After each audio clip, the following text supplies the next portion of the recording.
Are you looking for a new comfort food recipe for the winter?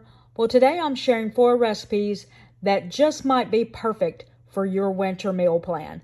Just as a note, before we get started, check below in the description box for the link to the full recipes, including ingredient amounts. Let's get started. To start off this recipe, we're going to heat some oil in a pot. Now we are going to add some celery into the pot.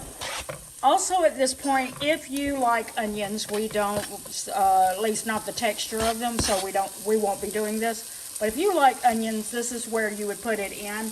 You're gonna saute the celery and onions if you use them for 5 to 7 minutes. All right, so now we are adding garlic to the pot.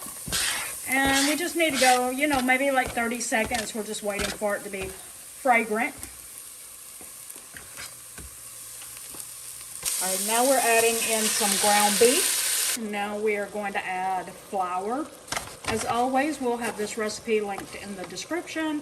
So if you're questioning the amounts of anything, be sure to check there to see the original recipe that the creator made. Now we're going to add in 1 can of tomato paste. After we got the tomato paste mixed in, it looks like sloppy joes mixed to me.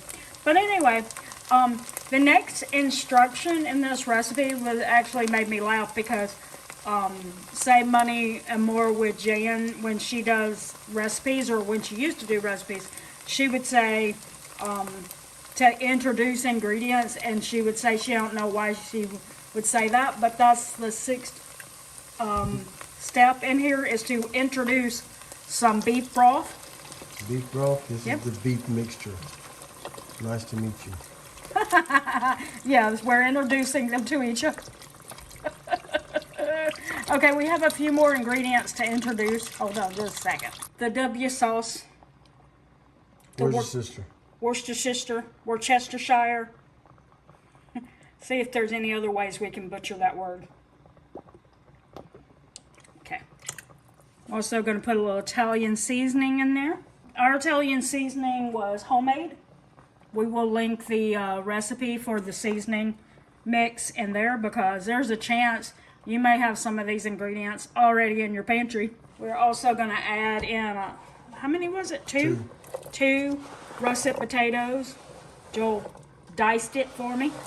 And we had done another recipe where we needed matchsticks, and so we had some left. So instead of buying carrots and dicing them ourselves, we're just going to use the rest of these matchsticks.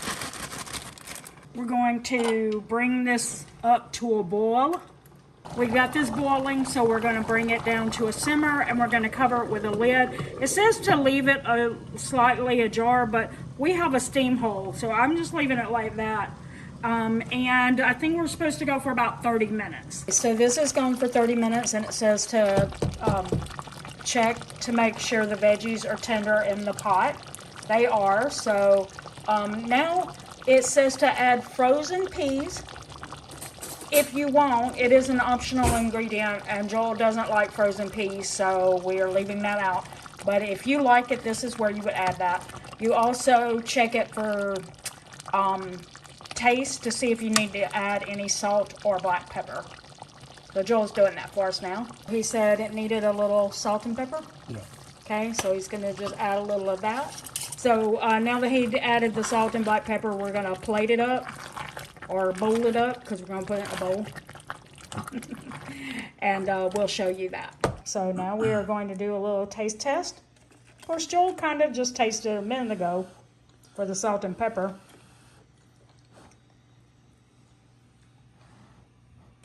Whoops. He dropped. Good, do you like it? That's fine. You like that? That was pretty good.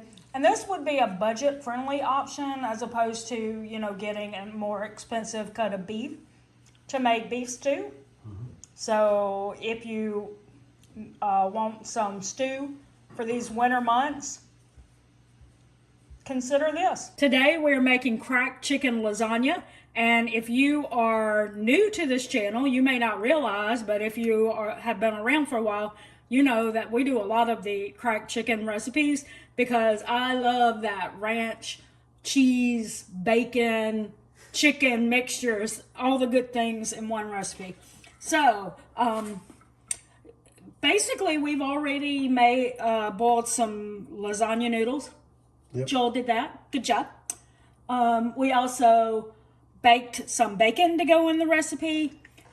And we shredded some cheese. And so now we have softened some cream cheese. We put it in this pot. And we got it on medium heat. And we're going to add 3 cans of evaporated milk. And we're going to be adding it should be equal to, I think, 2 packets of ranch seasoning. But we make ours homemade. We'll link a recipe in the description. We didn't create the recipe, so we will link their recipe in the description so that you can find out the measurements. The best thing about this is, first of all, it's cheaper than buying ranch seasoning, but also, or ranch seasoning packets. But also, you're able to control the sodium in it. So I'm able to pull back on it, not put quite as much as would be in that. If you use the homemade, it's 3 tablespoons for 1 packet. So I think I just put 6, but I was talking, so I forgot. I did it. I counted. Oh, okay, cool. See, that he got my back. All right, so this may take a few minutes to get the milk and everything up to the point where it can melt the cream cheese and get thick and stuff. So we'll just cut this and I'll show it what it looks like when it's done. So we got our little mixture there all melted and hopefully thick like it's supposed to be. You're supposed to take about 3/4 of a cup and pour that in the bottom of your 9x13 baking dish. That is a 1/4 cup measure. That's why he did 3. So we have our dish with the 3/4 of a cup in there, and he's just spreading it out to make sure it's coating the whole bottom. And now it is the lasagna noodles, right? Yeah. 4 lasagna noodles across the bottom. All right, and so we've got our 4 lasagna noodles laid across. And now our next one is the chicken. Now, it says rotisserie chicken, so if you want to use rotisserie chicken in this recipe, you could. We made a whole chicken last night, and so that is the chicken that we pulled off of it from our leftovers. We always eat that one night with some potatoes or something like that, and then pull the rest of the chicken off after dinner and save it for a recipe for the next day. And a lot of times it'll be a recipe like this, because this one serves 12 people. Not 12 people living in this house will be eating cracked chicken lasagna for a couple of days. So how much of that chicken were you supposed to put down? 1 cup. 1 cup of the chicken down. And then the next step is it cheese? Yep, 1/2 cup of mozzarella and 1/2 cup of cheddar. 1/2 cup of mozzarella and 1/2 cup of cheddar. All right, so this is the first layer. We do that 2 more times, exactly like we did the first layer, and then we're gonna do something different. So after we've layered it the couple more times, I'll show you the next step. Last step, just put some bacon on top.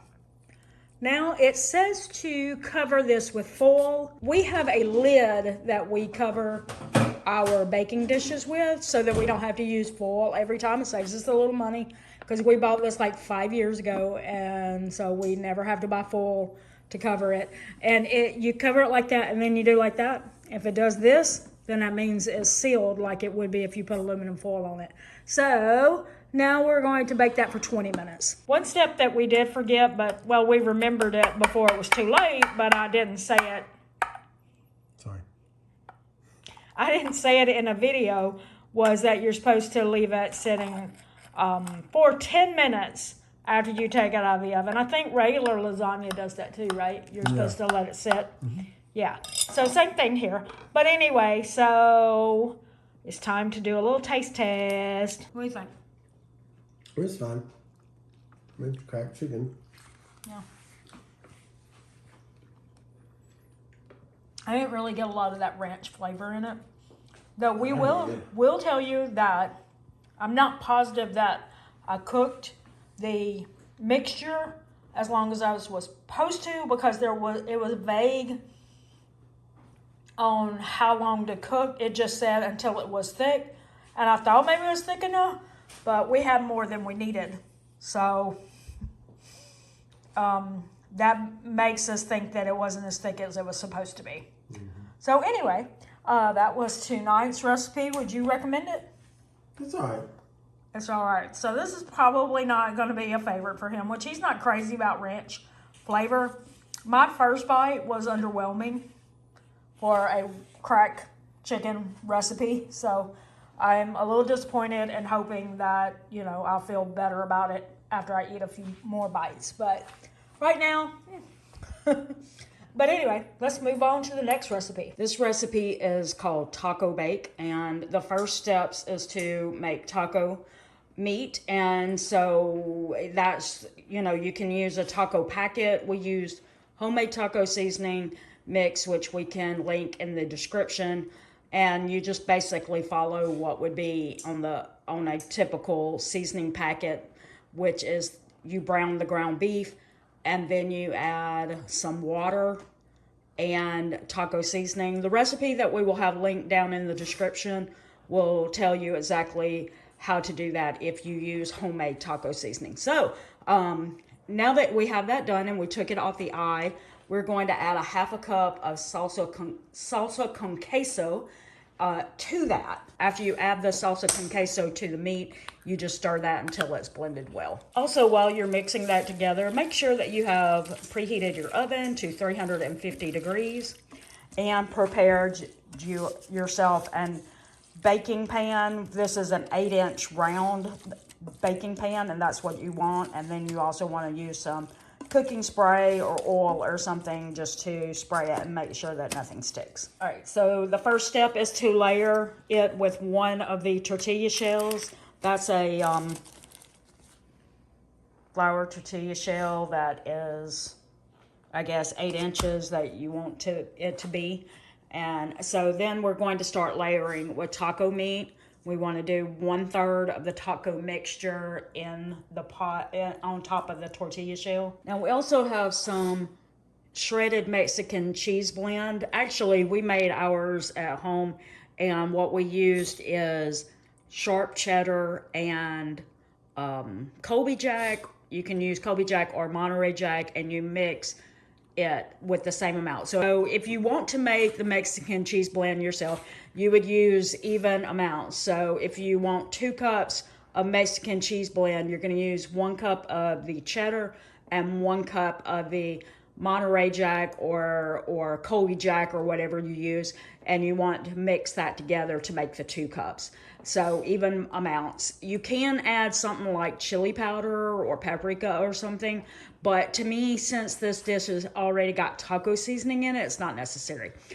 So we just mix the 2 cheeses together. But we're going to put 1/3 of that in here, and then you just keep layering another shell, and then more of the taco mixture, more of the cheese, and then do that one more time. So it should be 3 layers after you're done. All right, and after everything is layered, then you want to put that in the oven on the 350 degrees. You want to go 15 to 20 minutes. You're looking for the cheese to be melted and everything be like slightly golden brown. We'll show you when it's finished.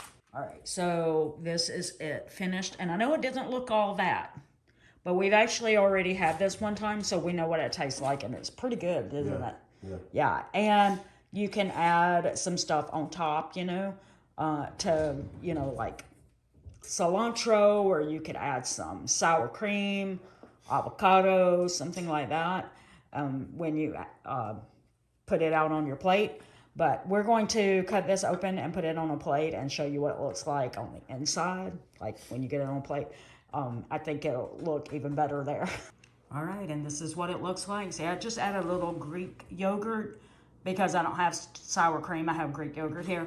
But anyway, and then just some tomatoes. You could do that. You could do some avocado, anything you wanted to dress it up. But this is it. This recipe is Southwest chicken bowls. And we're going to start in a bowl with 4 tablespoons of avocado oil. We're also going to add some lime juice to it. After the lime juice, also add in some rice vinegar, and then about 2 tablespoons of taco seasoning. Ours homemade. I'm pretty sure that's about 2 tablespoons. Mix together. Now we're gonna add some chicken thighs into this. We just need to coat our chicken with the mixture.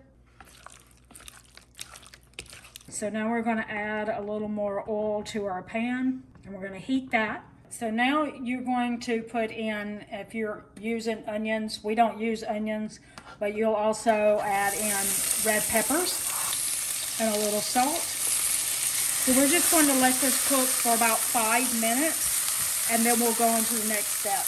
All right, so add in your chicken and let that go for about 5 minutes. Now we're adding some black beans and some fire roasted corn. After we get this mixed around a little bit, we're gonna cover it with a lid and let it go for about 5 minutes. All right, so we let it go for 5 minutes, took the lid off and stirred it around. So now it is ready. You can take this off the eye. And also you want to have made some rice. We made rice like this. You could make white rice, brown rice. You could put rice in the microwave, like a rice packet. However you want to do it, but we just made some white rice for it tonight, so we're going to put this together. So we've got rice in a bowl, and now we're going to add some of our chicken mixture on top. And now on top of that, you can put anything that you want. Say if you have some crema or sour cream, which I don't know, is that the same thing? Crema and sour cream's different? Okay. And or you could put like some plain Greek yogurt instead of sour cream if you have that. And you could put some Mexican cheese blend. You could put some avocado, anything like tortilla strips, anything that sounds good to you, you can put on that. All right. And so Joel is definitely going just Mexican cheese blend. I will probably, for the sake of the photo, use some of my Greek yogurt, avocado, and Mexican cheese blend. But you can do anything you want to. And we have tasted this already, and we promise it's really good. Right? Yeah. Yep. All right.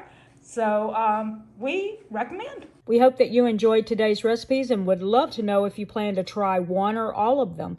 If you found value in this video, please consider liking, sharing, and subscribing for more videos coming in the future. And until the next video, we want to thank you for watching. Remember, it's a long run. Give yourself a little grace. Bye.